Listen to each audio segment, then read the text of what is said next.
So magandang umaga po sa inyong lahat. Isang makulimlim naman na tanghali ngayon dito sa Nueva Ecija. So ngayon po ay meron kami isang content na paglinis pa rin para ma-instill sa kanilang sa mga batang Aprikano na paglinis sa isang mabuting gawain ng isang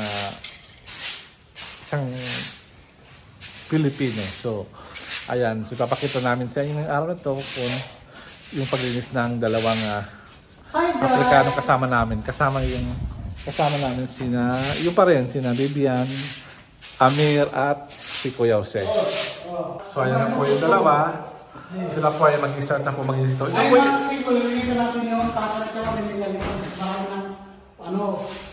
litabok. Linis natin yung linis ang nasaya naman. Bibian ay kablan. Bibian. Hablan.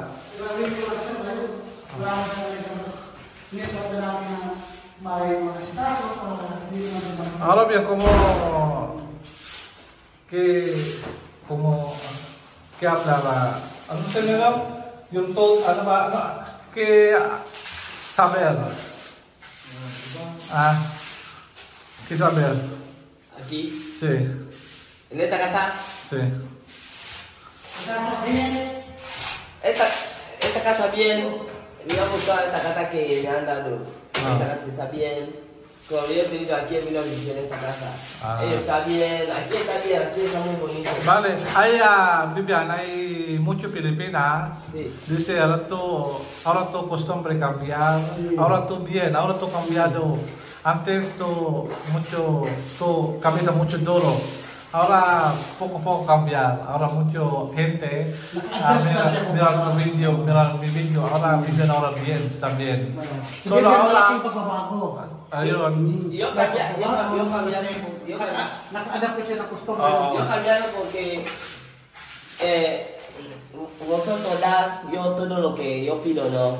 Y cuando vosotros quieren algo de que yo cambie, que yo jamás para la cosa yo debe cambiar porque vosotros hacen cosas que en mi país yo no hacía.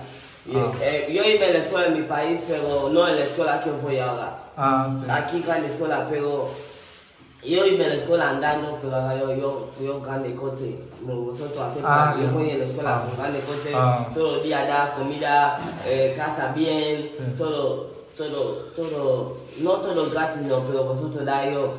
Pero sí. Como vosotros quieren yo cambiar, yo debe cambiar. Vale, sí, ahora sabi ni Bibian, kailan magbago kasi lahat na binigyan ko yung may sakyan, may pinaaral sila sa pagkain, maganda yung bahay nila. Bakit kailangan magbago? Kailangan magbago? Magbago sila para maging isang mabuting tao at maging yung parang naging parang sinasabi ni Bibian na siya grateful na bigyan ni Kuya Jose ng ganitong klaseng pamumuhay. So yun po ang kanyang ibig sabihin. Kaya pasalamat natin po sila dahil sa kanila sila po ay naging isang mabuting tao at nagbago-bago sila po unti-unti. Kasi po ang pag-a-adjust po, yun lang po isang araw yan. Kailangan rin po ng maraming time, oras para po ang isang tao na lumaki sa isang Africa na bansa ay kailangan rin kailangan magkaroon ng time adjustment para po ay silang magbago po. Kaya rin namin Kuya Jose, nung kami nasa Africa, kaya nag-adjust din kami according din po sa pagiging ano po ba yung mga ugali ng Africa para po kami ay hindi po maging adaptive kami sa lugar na kung saan kami ay nakatira for almost 7 years. So, ayan, ito po yung lumang bahay ni Chai. Ito po yung dati tirahan ni Chai bahay. Nilisan ko siya pero nilisan ulit para laging parang sabi ko siya mas maganda tingnan isang bahay kapag laging malinis. Bibian, Amir, anong memory mo dito sa bahay na to? Dali nyo makalimutan. Bibian, Amir, tú estar aquí por 6 meses aquí casa, aquí apartamento. Yo preguntar, ¿qué clase memoria o clase de ¿qué sabes esto casa para ti? Cuando tú memoria no puede olvidar. Aquí. No olvidar aquí. Okay. Sí. 6 meses. 6 meses aquí. Este casa. No aquí en casa. Tú está aquí. Cuando ese casa es muy bonito. Sí. El modelo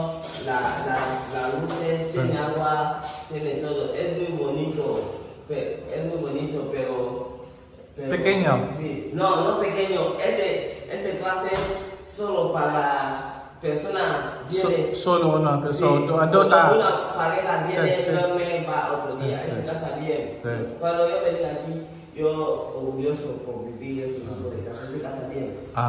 Sabi ni sabi ni Bibi, nagustuhan niya itong kasa na to at itong kasa daw maganda yung memories niya dito at sinabi niya. Tapos itong kasa daw to ay maganda daw sa mag-asawa, fit pa daw sa mag-asawa itong kasa na to kasi itong kasa to mabagot, okay daw to kasi may mga tubig na at wala, may aircon at wala ka nang masyadong iisipin sa bahay na to. So yun guys ang ibig sabihin ni Kuya Bibian. Ya está.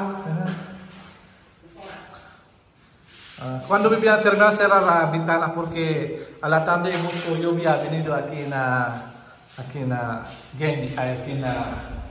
Nueva Ecija. Ayan. So, nag-start na po yung ulan.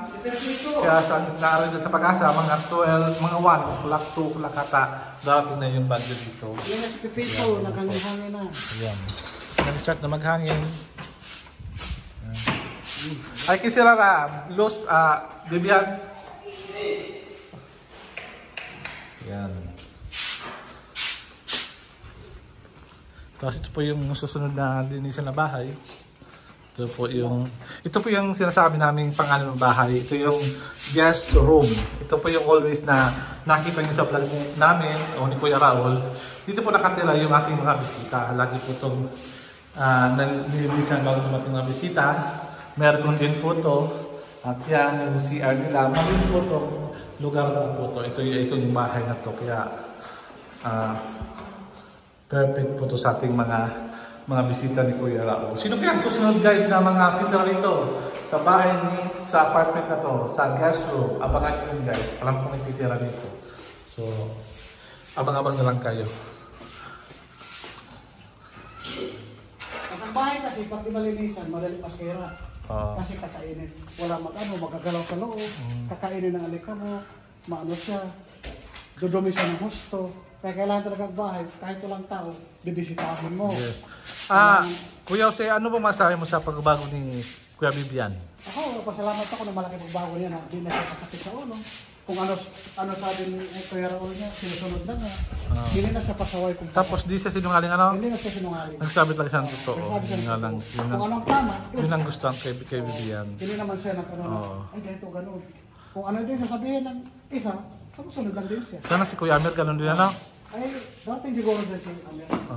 Kaya huwag lang natin madalhin. Kailangan talaga i-guide siya kasi ang bata kasi nasa sila, age of adolescence na andyan yung pasaway na term.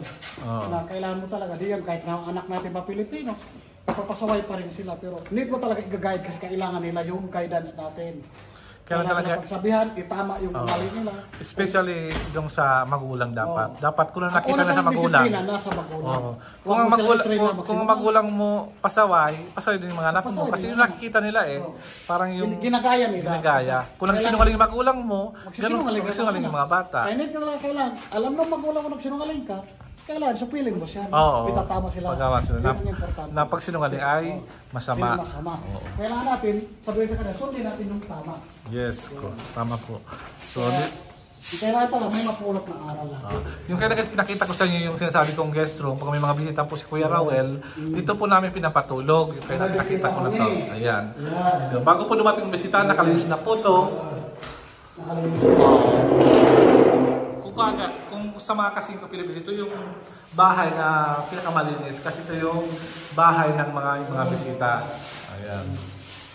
Pag may kami, emergency na mga bisita na kailangan tulogan na wala kang ano ako, dito din naman. Kasi dito naman ko, ayan na lang. May mga tubig na yan. May maligo, may bedroom, may aircon, may ilaw lang na dyan. Kaya, hindi mo naman may bisita man. Mabilis na namin lagay dito. Hindi na kami magkaano na, ay punta tayo doon kasi atin natin siya. At least dito, kumpleto na lang. Pasilidad na ipapatulogin natin ng mga bisita natin. Kami mga kami, di ba? Dito na dito. Tapos, mayroon ko na to. Wala sila isipin dito. Pero ang tagal natin, wala ba ito pa patagal siya. Hindi natin linis, punas. Kasi para naman ito sa mga bisita natin. Ano nila? Yun nga lang, mahirap lang dito. Ito yung higaan. Talagang medyo mabubuo talaga guys. Yan mo. Tinan nyo. Makasingko. Mabubuo. Una lang iba. No, ekip na lang. Solo por aquí así, sí. No hay que poner así. Cuando solo hay visita después porque hay mucho polvo, sino bien. Ayan yung pulbo ng mga yan ng higaan. Kaya nga sabi ko kay Raul, recommend ko na palitan itong mga ganitong higaan. Kasi nga, yan o, pwede ka magkaroon doon ng asma o sakit sa baga pag naihinig mo itong klase nga pulbo. Kaya nilis na ni Amir.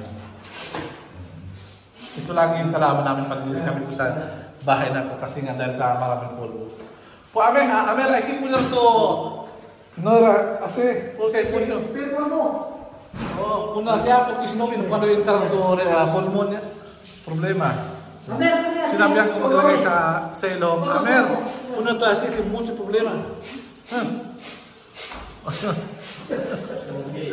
Este bimbian, cuando po país, este caso cuánto paga cada mes. Tinatanong mo bimbian kung magkano rin ito sa kanila. Este casa, 150,000. 150,000, claro, ¿no? Este clase. Sí. Porque este otro clase, barato. ¿Cuánto tabla barato? Tabla. 40, 30. Sí. 35. 35. Esto completo tiene agua. No tiene, de tabla no agua dentro. De cemento agua dentro, luz. Pero no aire. Pero este tiene completo 150. Con 150 este cantidad de presión. Sí. Pero mire, este no hubiera visto. Pero no aire. No aire. Solo ventilador. No, tú mismo. Tú compras ventilador. 150,000. 150,000. Pero con tu país muy bien, ¿no? Este clase, con tu país tiene sí. Muy bien, ¿no? Sí. Porque es completo, no tiene agua, tiene luz, Tiene aire. Sí, tiene aire, después completo, este panel completo. ¿Por qué me has visto ahí? Tiene tabla, pero no hay completo, no hay agua dentro. Tú sacas dentro de pozo. Eso, persona, no, cada persona no corazón como otra persona, no tiene mucho dinero, no pone agua dentro, solo fuera. Solo fuera. Sí. Esto nos paga, ¿no? Sí, porque cuando tú pones aire, cuando tú pones aire, cemento, eso, agua, persona, cuando tú subes dinero, persona decir, no, mucho dinero. Y cada final de mes, no mucho persona, mucho dinero. Puedes decir, por favor, aguanta hoy, yo no tengo dinero, yo pagar otra semana doble. Sí, pues no puedes. Porque si semana no pagar, otra semana doble. Sí. Paliwanag mo sa Tagalog. Porque agua no. Ang sabi niya, kahit Mexi lang, para maintindihan ng tao. Porque persona no, porque cuando tú entras a casa de dinero, tú pagas. 30 casa tabla así 35,000, 30,000 casa, 5,000 luz. Kung kitira ka ng tabla, 35 sa atin. Tapos, kung walang kurente, yung 30,000, 3,000. Kung magandang ka ng luz, 5,000, so 35,000. Kung maano naman, mga semento, nasa 150 o 15,000 sa atin. Ito, tining loss din awa. Kung daw semento, may kurente na, may tubig, kompleto ng banyo. Doon lang sabi na, 150 o 15,000 sa atin. So, kung may pera ka, doon ka 150,000. Pero kung walang pera, malit ng sahod, doon lang sa 35,000. Doon ka may pili. Pero ikaw na mag-igib, ikaw ba yung kurente. Pero sabi niya, pwede naman daw, weekly magbayad kung wala ka masyadong maraming pera. Sa sunod na buwan, ngayon linggo, hindi ka makabayad, pwede sa sunod na linggo, babayaran mo na doble yung sabi niya. Kaya, mayroon mo naman din na papaupa na maawain din daw. Kaya yan lang, kailangan talaga na hanap ko na may maawain din na upahan mo. Okay. So guys, na nakitindihan niyo yung paliwag ni Kuya Jose. So ito na guys, natapos na yung ating guest house. Guest house.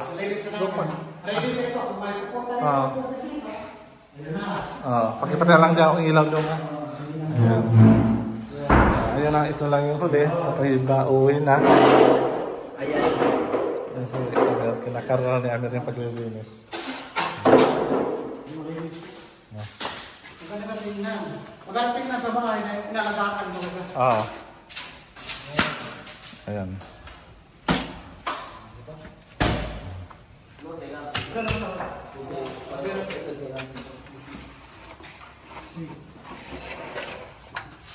Kaya kasi pasok ng tubig eh.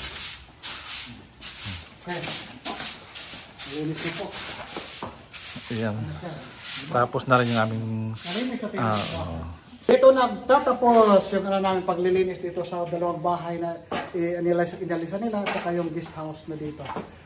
Tapos na kami, magpaalam na kami, at parating na yung si Pepito. Kaya ingat tayo lahat. Ngayon guys, maraming salamat at hanggang sa muli nating pagkikita ulit. Adios.